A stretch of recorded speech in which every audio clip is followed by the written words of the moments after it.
हरे राम राम राम हरे हरे, हरे कृष्ण कृष्ण कृष्ण हरे हरे, हरे राम राम राम हरे हरे, हरे कृष्ण कृष्ण कृष्ण हरे हरे. पुंडलिक वरदा विठ्ठल श्री ज्ञानदेव तुकाराम पंढरीनाथ भगवान की जय. माऊली ज्ञानेश्वर महाराज की जय. जगद्गुरु तुकाराम महाराज की जय. श्री संत गणेशनाथ महाराज की जय.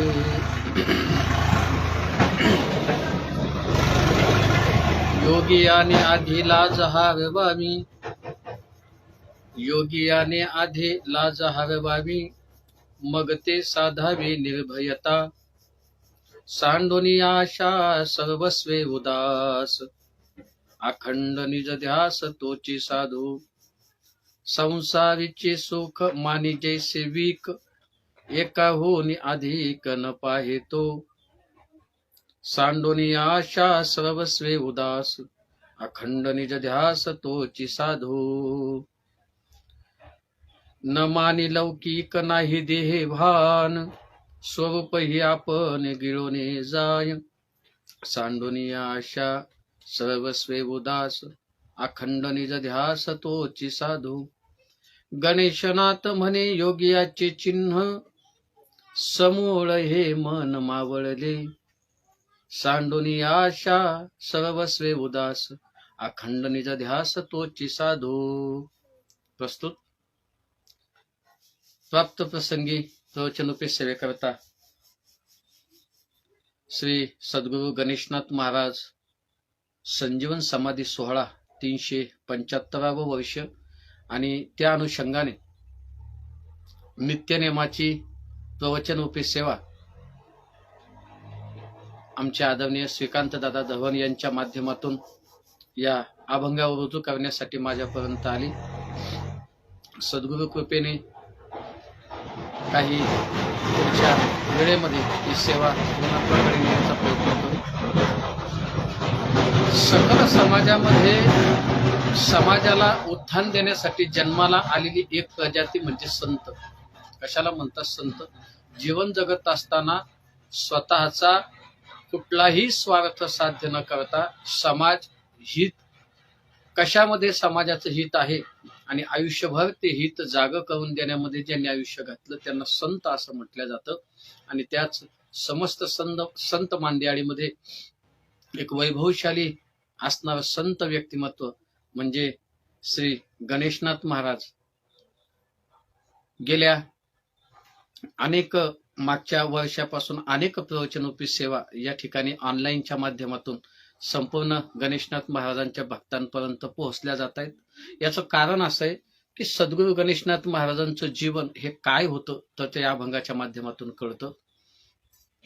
उपदेश कसा असावा,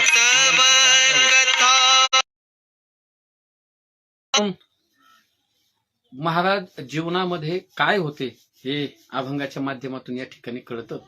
आणि खरी साधूची उंची ही कुठपर्यंत असू शकते तर भगवंतापर्यंत पोहोचण्याचं एकमेव साधन म्हणजे संत आहे. संत आणि संत हे फक्त नावासाठी संत आहे, पण स्वरूपता जर पाहायला गेलं तर मला असं वाटतं तुकोबारांच्या प्रमाणे देवते संत आणि निमित्त त्या प्रतिमा या माध्यमातून वैराग्यवंत संत श्री गणेशनाथ महाराजांच्या चरणी आपल्याला ही सेवा समर्पित करायची.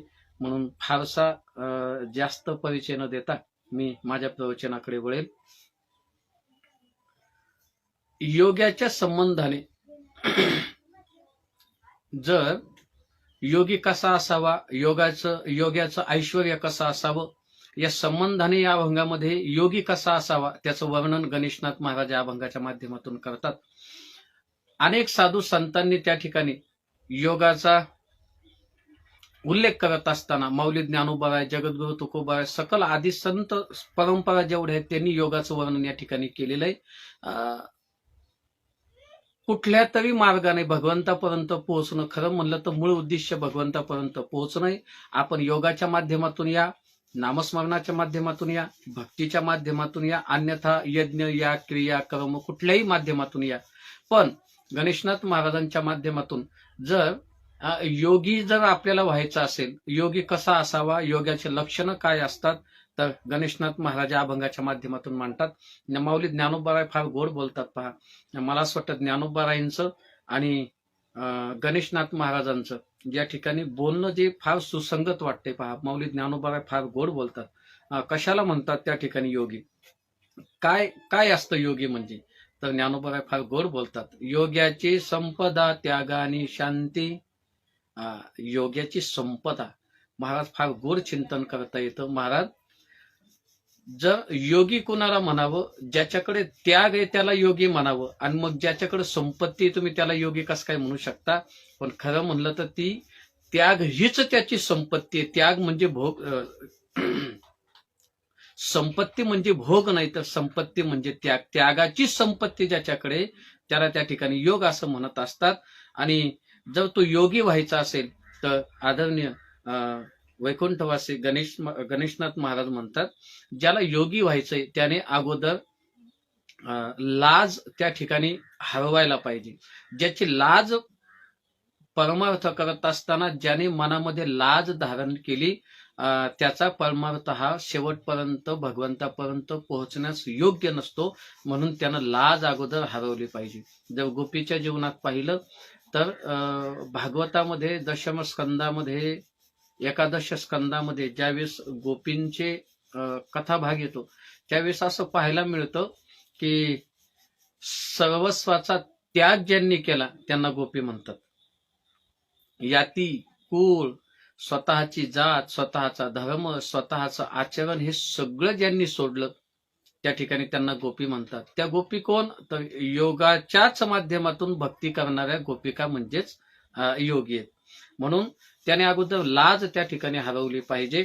आणि गणेशनाथ महाराज म्हणतात, योगियाने आधी लाज हरवावी आणि मग ते साधावी निर्भयता. जीवनामध्ये निर्भयता त्यांना त्या ठिकाणी प्राप्त होते.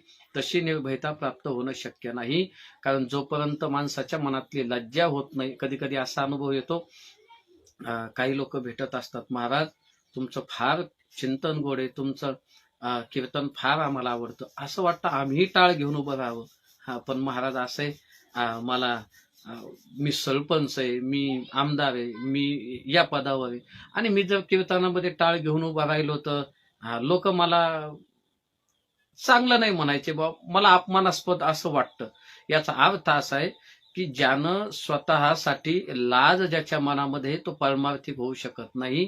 पण ज्यानं का लाज त्या ठिकाणी सोडली, तो संत योगी या कॅटेगरीमध्ये त्या ठिकाणी बसतो, या व्यवस्थेमध्ये बसतो.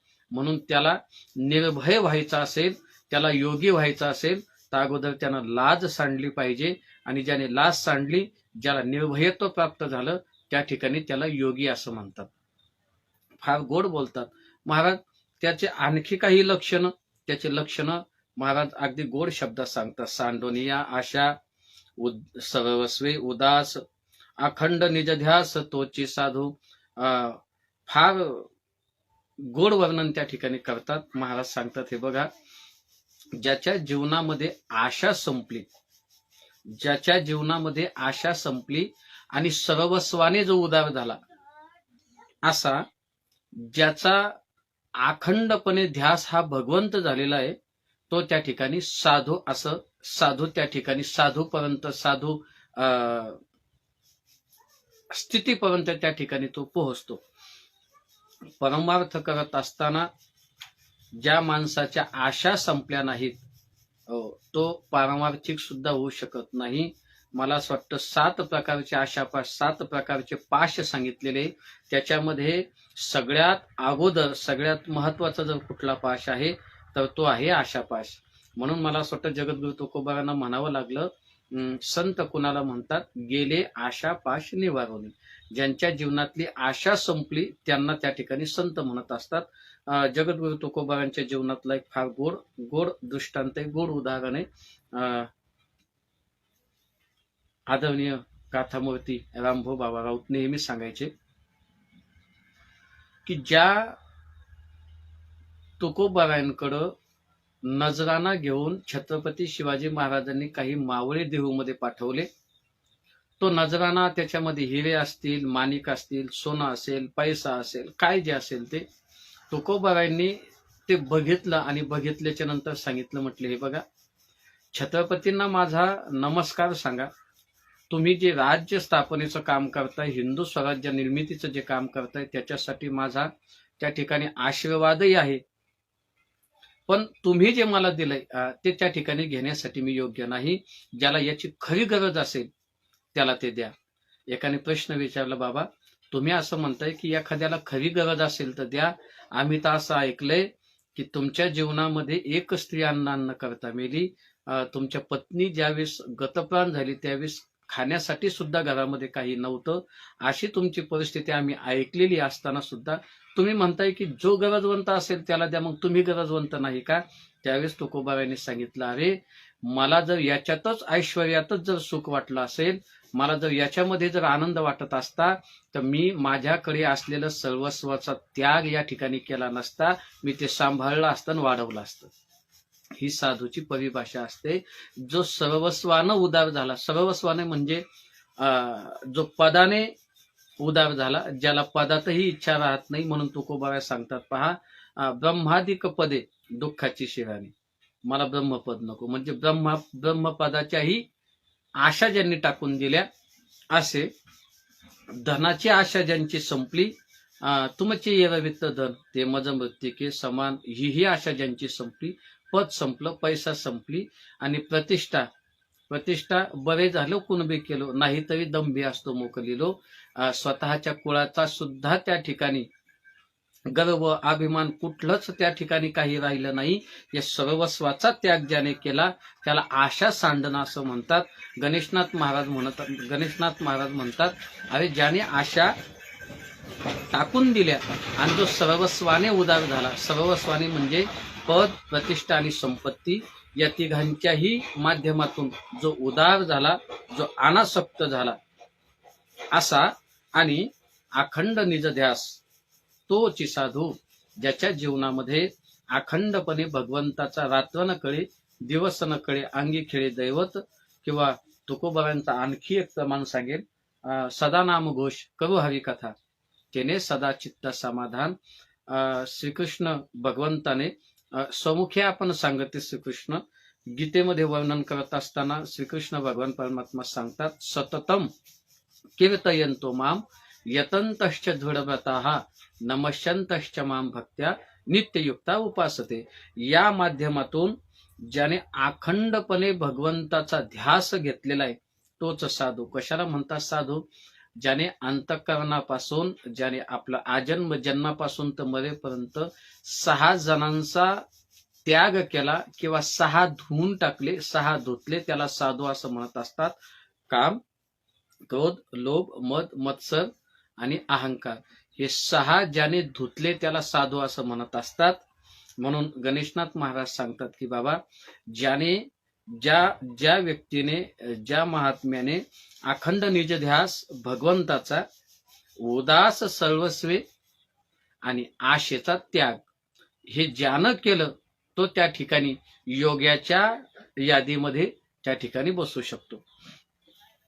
महाराज अजून त्याचं लक्षण सांगतात, अरे संसारीचे सुख मानी जैसे विख आणि एकाहून अधिक न पाहतो. ज्या महात्म्याच्या जीवनामध्ये सांसारिक सुखाला विख म्हणजे विषाची उपमा त्या ठिकाणी देतात.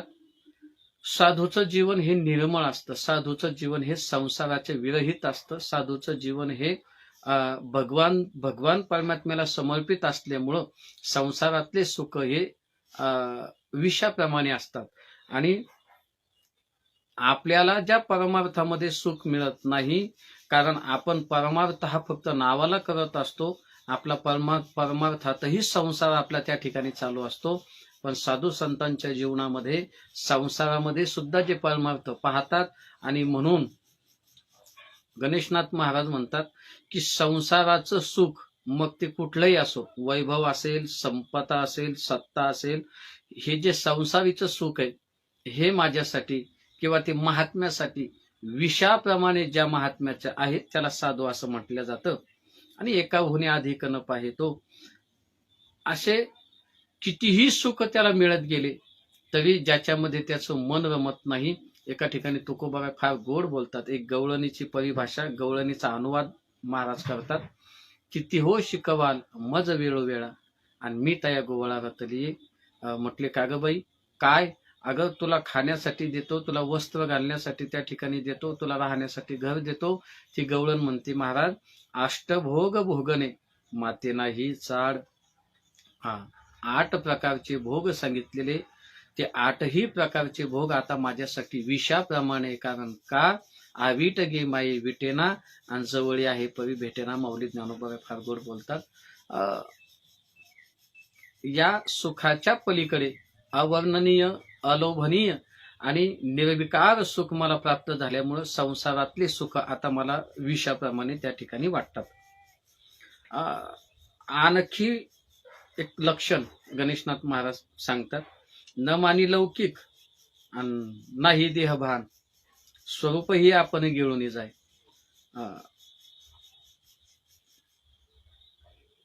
तुकोबारायांच्या उक्तीत सांगायचं ठरलं तर देहीच विदेही भोगू दशा. महात्म्याची अवस्था कशी असते तर न मानी लौकिक, या लौकिकातल्या गोष्टी किंवा या लौकिकातल्या वस्तू जो स्वतःला मानत नाही किंवा स्वतः लौकिकात मानून घेत नाही, आणि नाही देहभान, जीवन जगत असताना त्या ठिकाणी देहावरची आसक्ती ज्याची संपलेली त्याला त्या ठिकाणी साधू म्हणतात.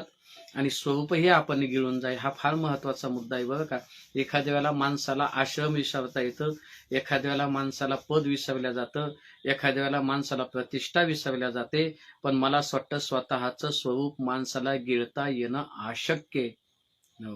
अशक्य आहे. महाभारतामध्ये, भागवतामध्ये अशा अनेक उदाहरणं पाहायला मिळतात. सर्वस्वाचा त्याग केला पण शेवटी स्वतःचं स्वरूप त्या ठिकाणी न कळाल्यामुळं शेवटी शेवट त्या ठिकाणी दगा दिला, शेवट घोळ झाला. जड भरतराजाचं चरित्र पाहायला गेलं तर सर्वस्वाचा त्याग ज्यांनी केला, सर्वस्वाचा त्याग करून ज्या वेळेस भगवंतापर्यंत पोहोचायचं जात असताना एका हरणीचा लळा त्या ठिकाणी लागला आणि मरत असताना आयुष्यभर केलेला परमार्थ म्हणून रामकृष्ण हरी त्या महात्म्याच्या मुखातून निघालं. पण ते म्हणत असताना स्वतःचं स्वरूप न कळाल्यामुळं रामकृष्ण हरी न शेवट जोडल्या गेला आणि परिणाम असा झाला, जड भरत राजा हरणी गर्भा गेला. घाला तो घातला वासनेने. शेवटी तो स्वस्वरूपाला जाणारा व्यक्ती त्या ठिकाणी पुनश्च कलियुगामध्ये, पुनश्च या मृत्यूलोकामध्ये जन्माला त्या ठिकाणी आला. याचं कारण स्वतःचं स्वरूप त्या ठिकाणी गिळणं अशक्य आहे. स्वरूप गिळणं कशाला म्हणतात तर स्वतः जिवंत असणे, पण जिवंत असताना ज्यानं स्वतःचं मरण पत्करलेलं आहे, स्वतःचं मरण ज्यानं पाहिलेलं आहे त्याला स्वरूप गिळणे असं म्हणत असतात. तुकोबारांच्या भाषेत जर सांगायचं ठरलं, मरण माझे मरून गेले मज केली अमर. माझं मरण या ठिकाणी संपलं, ते मेलं आणि मला मात्र आता अमर केलं. म्हटले महाराज स्वरूप गिळणं म्हणजे काय तर तुकोबारांचे क्रमाने पहा. गिळोनी सांडिले कलेवर, स्वतःच मी भक्त आहे, संत आहे या अस्तित्वाचा ज्याने नायनाट केला त्याला स्वरूप गिळणं असं म्हणत असतात.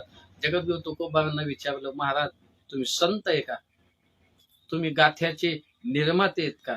तर तुकोबा त्या ठिकाणी सांगतात, अरे नो हे भक्त खरा आणि परी हा झाला से डांगर. मी भक्त नाही, लोकांनी माझा त्या ठिकाणी आवाज जास्त मोठा केला, माझं नाव जास्त मोठं केलं. मी नो हे भक्त खरा आणि परी हा झाला से डांगोरा. मी भक्त नाही, मग करविली तैसे केली कटकट. म्हणजे स्वतः एवढं सगळं निर्माण करून सुद्धा ज्यानं स्वतः त्याचा अहंकार धारण केला नाही त्याला स्वरूप गिळणे असं त्या ठिकाणी त्याला म्हणत असतात. माऊली ज्ञानोबा देखील म्हणतात पहा की ज्या महात्म्याने मी ब्रह्म नाही हे म्हणणं जसं पातक आहे, तसं मी ब्रह्म आहे हे म्हणणं सुद्धा पातक आहे. जसं मी देव नाही हे म्हणणं जसं पाप आहे, तसं मी ब्रह्मच आहे असं म्हणणं सुद्धा पाप आहे. म्हणजे मी ब्रह्म नाही हे सुद्धा विसरायचं आणि मी ब्रह्म आहे हे सुद्धा विसरायचं आणि याच्या पलीकडे जाऊन सततम कीर्तयंतो माम ही ज्याची परिस्थिती झालेली आहे. स्वरूपही आपण गिळून जाय या माध्यमातून गणेशनाथ महाराज वर्णन करतात. आणि शेवट त्याच योग्याचे काही चिन्ह त्या ठिकाणी गणेशनाथ महाराज म्हणतात, अरे गणेशनाथ म्हणे योगी यांचे चिन्ह आणि समूळ हे मन मावळले.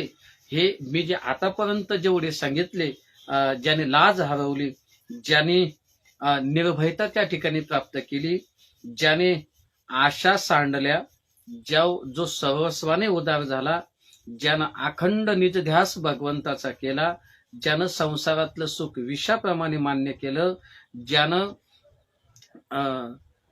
या जगामध्ये फिरत असताना सगळ्यांकडे न पाहता एकोहम बहुश्यामी या पदाचा ज्याने आचरण ज्याने केलं, ज्यानं लौकिकातल्या गोष्टी माझ्या आहे असं मानलं नाही, देह आणि देहाचं भान या दोन गोष्टी, देह माझा आहे आणि मी देहासाठी हे भान ज्याचं हरपलं आणि संपूर्ण आपलं स्वरूप त्या ठिकाणी त्याने संपवून टाकलं आणि भगवंताला समर्पित केलं. एवढे जे चिन्ह मी सांगितले, गणेशनाथ म्हणे योगी यांचे चिन्ह आणि समूळ हे मन मावळले. सगळ्यात महत्वाचा शेवटचा, हे शेवटचं वाक्य फार महत्वाचं आहे, समूळ हे मन मावळले. समाजामध्ये परमार्थ करत असताना मनाच्या पलीकडे जाऊन जे परमार्थ करतात त्यांना संत म्हणतात. आणि मनाच्या ठिकाणी अडकून पडून संसारामध्ये खिचपतत पडतात त्या ठिकाणी त्याला साधारण जीव म्हणतात. माणसाचं परमार्थामध्ये मन मावळलं पाहिजे. आणि गणेशनाथ महाराज म्हणतात की जो योगी आहे त्या योग्याचं मन त्या ठिकाणी मावळलं पाहिजे. आणि जर मन मावळलं नसेल तर योगी कितीही मोठा असला तरी त्या ठिकाणी त्याचं अस्तित्व हे शून्य असतं. एक 2 मिनिटांमध्ये सांगेन की ज्ञानेश्वरी ग्रंथ नेवासा, छत्रपती संभाजीनगरमध्ये नेवासा ठिकाण आहे गोदावरीच्या काठावर.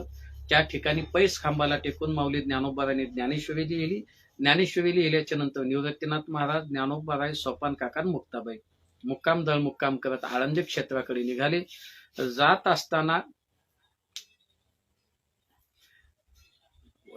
एका साधूची त्या ठिकाणी पुनतांब्याला 1400 वर्ष जगलेला चांगदेव योगी, त्या योग्याच्या आश्रमापासून जात असताना काही प्रेत पडलेले होते. मुक्ताबाईनं पाहिलं, दादा अरे हे ज्ञानोबा दादा हे प्रेत कशाचे सांगितलं. त्या आसपासच्या लोकांना विचारलं, त्यांनी सांगितलं, म्हटले अरे आमचे महाराज 1400 वर्ष जगलेले आणि ज्यावेळेस त्यांची समाधी त्या ठिकाणी पूर्ण होते, जेवढे काही मेलेले लोक असतील तेवढ्यांवर ते त्या ठिकाणी पाणी अभिमंत्रित करून पाणी टाकतात आणि त्यांना जीवदान मिळतं.